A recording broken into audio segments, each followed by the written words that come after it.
On va parler rapidement du canal du troisième œil parce que tout à l'heure, je vais faire des démonstrations. Le canal du troisième œil. Alors, vous voyez son parcours ici.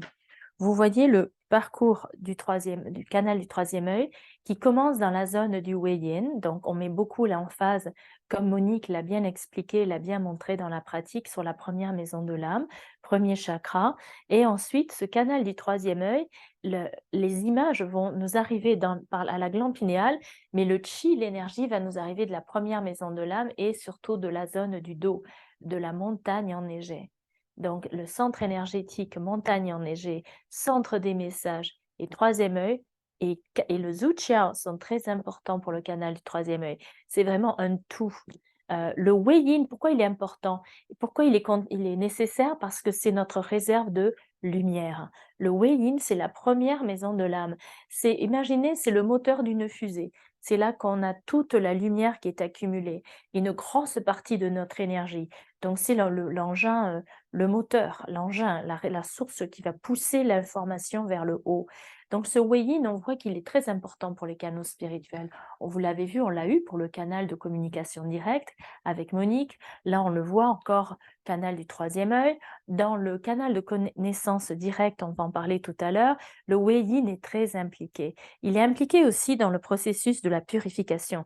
C'est une maison de l'âme, cette première maison de l'âme qui est connectée à nos relations personnelles. Donc, en fonction, vous voyez, nos relations personnelles, certains d'entre nous, on a beaucoup de facilité à se faire des contacts, on a beaucoup de facilité à être aimé naturellement par les gens autour de nous parce qu'on les aime de façon naturelle. Et on a un karma positif relationnel. Et on arrive quelque part, les gens veulent nous connaître, veulent nous entendre, veulent s'asseoir à côté de nous. Et nous, on est content de les voir, on a hâte de savoir aussi qui c'est, qui sont-ils, etc. Donc ça, c'est du karma positif relationnel. Il est dans notre première maison de l'âme.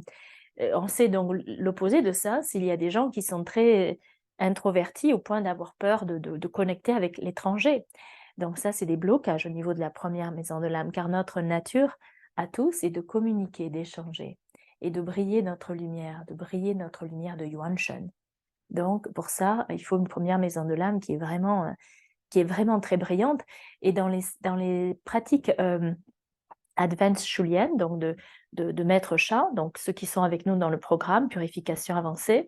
Vous voyez, on fait des pratiques avec la torche de lumière, on amène beaucoup de lumière dans la première maison de l'âme, on médite beaucoup, on utilise les calligraphies du Tao, parce qu'on sait que c'est ici que ça commence. Les habilités du Tao, c'est la purification avancée, développer nos 10 arts, tout commence par cette première maison de l'âme.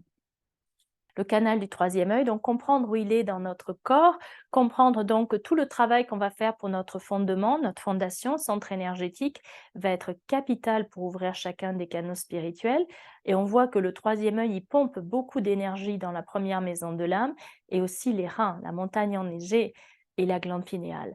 Donc ce sont des canaux qui ont besoin de vraiment nourrir nos centres énergétiques, hein.